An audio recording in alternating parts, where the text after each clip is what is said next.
Anong mensahe ang kailangang marinig ng mga Pisces sa buong buwan ng August 2024?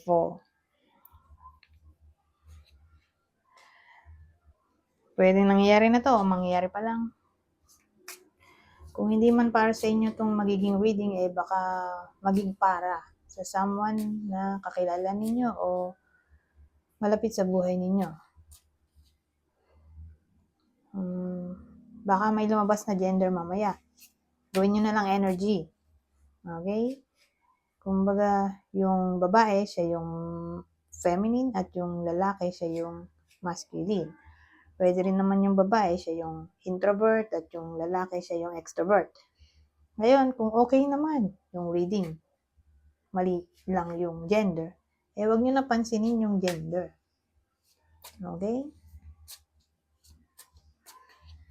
So, kayo nang bahala kung saan kayo comfortable o masaya.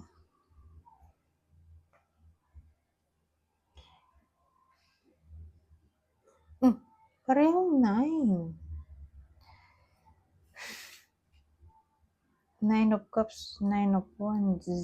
Ano kaya to?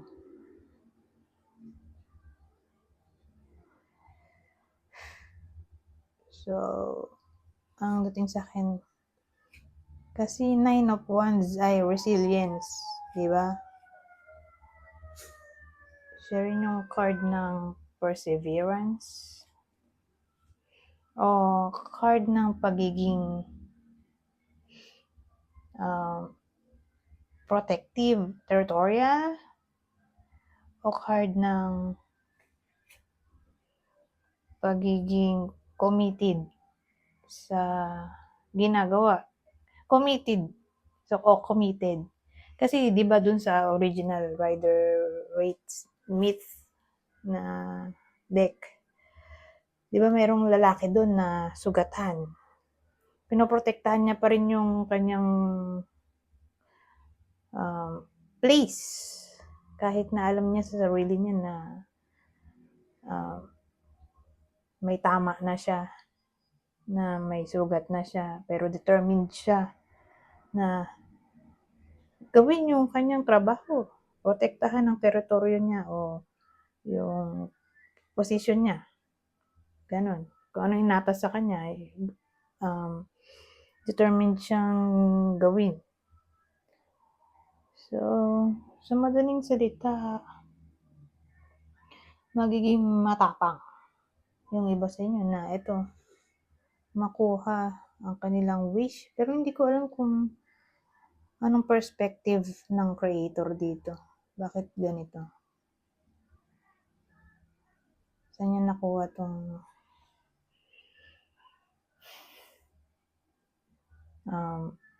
paggawa ng paso?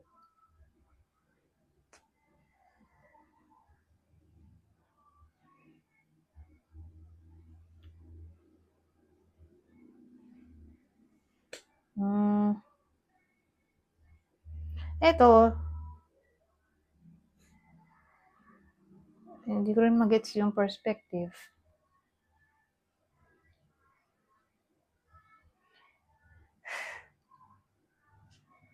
Pero pumunta lang tayo dun sa pinaka-meaning niya. Base sa Rider-Waite.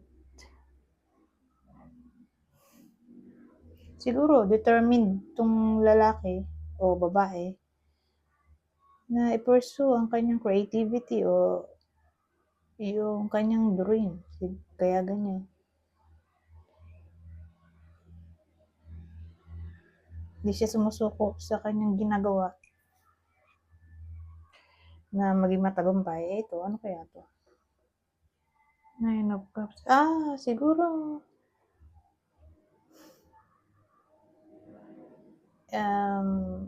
dito siya masaya.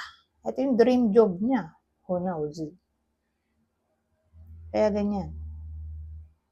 Dito siya masaya sa ginagawa niyang yan. So, ito yung wish niya. Maging masaya sa work. Siguro. Kumbaga, satisfied siya sa outcome ng hard work niya.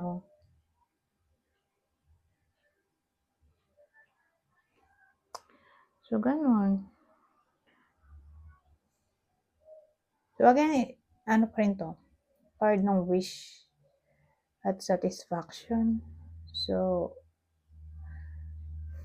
magiging persistent yung iba sa inyo or resilient na kahit anong mangyari, kailangan makuha itong wish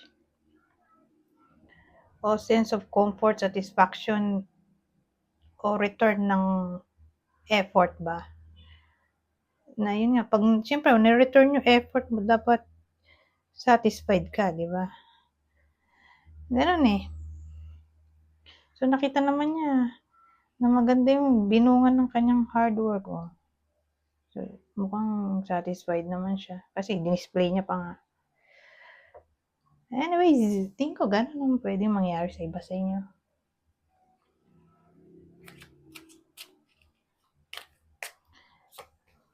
Sa buong buwan ng August, magiging resilient, strong, at determined na makuha tong wish nyo o maging masaya.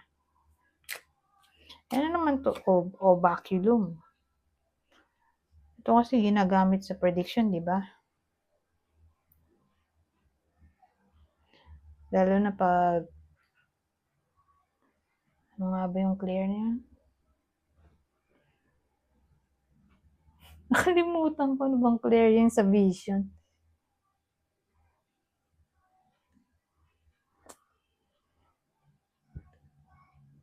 Clairvoyant na yun. Ito, harp.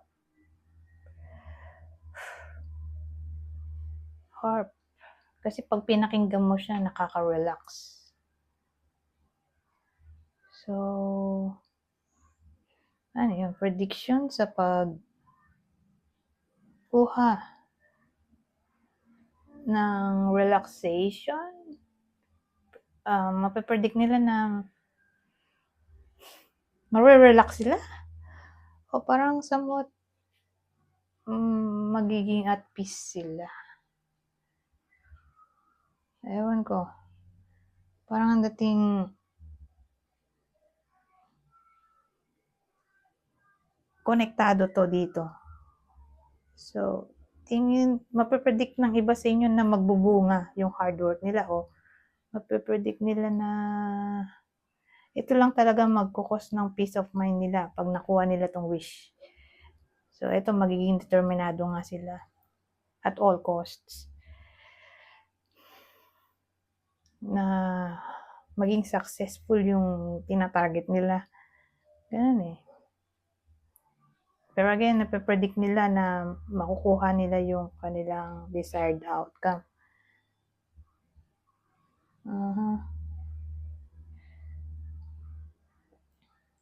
So, ano pa? Ano pa masasabi natin dito?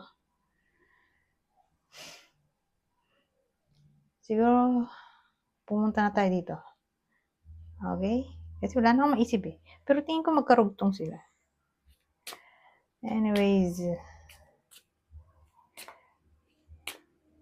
punta tayo sa last deck. Oy, soulmate. You have found your romantic counterpart. So, itong soulmate, applicable sa mga naghahanap. Mahahanap na nila. So, kung single, ito. Baka makita na ng iba sa inyo. Itong soulmate nila sa August. Ngayon, kung in a relationship naman, baka ma-feel nila na yung partner nila ang totoong soulmate nila. So, ganito na lang. Paano malalaman ng mga single kung soulmate nila yung makikilala nila sa August? O baka dumating na to. Para sa iba sa inyo. So, para makilala nyo, ito. Scorpio. Yung soulmate ng iba sa inyo. Whether dumating na to, o darating pa lang, ayan, soulmate ay Scorpio.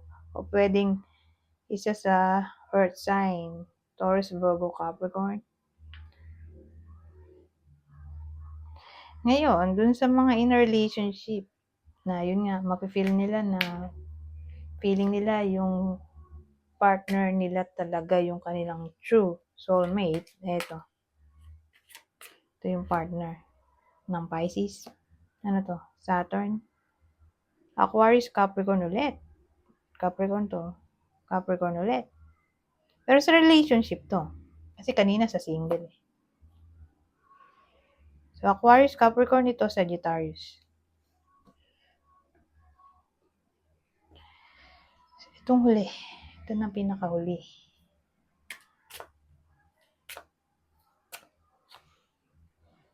Oh, manifesting the one. Ito na nga soulmate. Manifesting the one pa.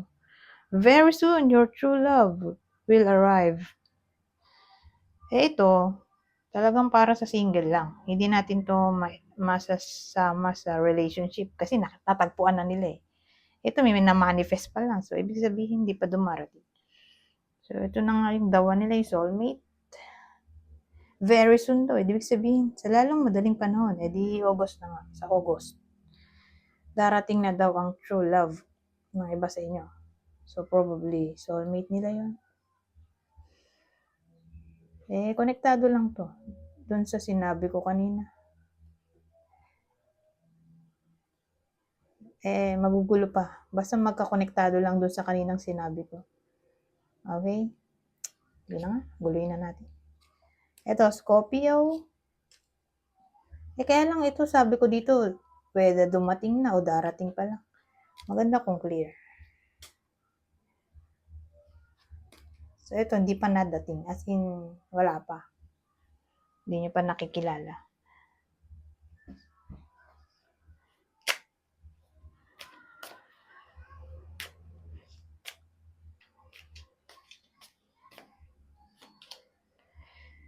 So, para sa iba, pwedeng Virgo. Wow! Ngulit lang dito, Virgo.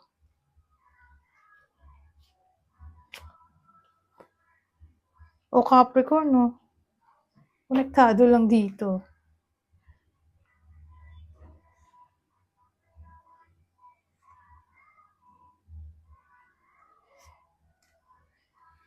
So, particular, dun sa sabi ko kanina dito, dito sa unang spread, whether dumating na o darating pa lang ito, di ba? Scorpio, isa sa Earth sign, Taurus, Virgo, Capricorn. Tapos, kinalaro natin to. So, sa isip ko, kung may uulit dito sa mga to, yun din yun. Kumbaga malaki ang chance na ito yung umulit ay siya yung the one. Umulit to, Virgo, Capricorn. Ito, umulit dito. So, malaki chance kung ganon. Yung umulit na sign. Virgo, Capricorn.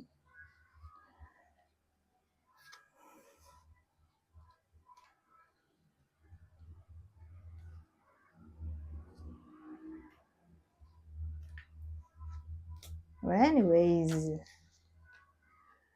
hanggang dito na lang. Goodbye for now.